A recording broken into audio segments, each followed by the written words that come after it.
কাউকে মিথ্যা বলে খুশি করার চেয়ে সত্য বলে কাঁদানো অনেক ভালো। এতে হয়তো সে সাময়িক কষ্ট পাবে, কিন্তু কখনো বিশ্বাস হারাবে না। কাউকে তার ভালো মন্দ বেশি বোঝাতে যাবেন না, এতে আপনি খারাপ হয়ে যাবেন। বরং তাকে ছেড়ে দিন। যখন বাস খাবে তখন সে এমনিতেই আপনার মূল্য বুঝতে পারবে। মোমবাতির মধ্যে থাকা সুতাটা মোমবাতিকে বলে, জ্বলি তো আমি, তাহলে তুমি কেন কাঁদো?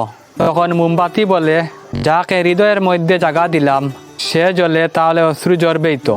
গাছের পাতাগুলি জানে জ্বর কত ভয়ঙ্কর, তেমনি কথার আঘাত পাওয়া মানুষগুলি জানে আঘাত কত মারাত্মক।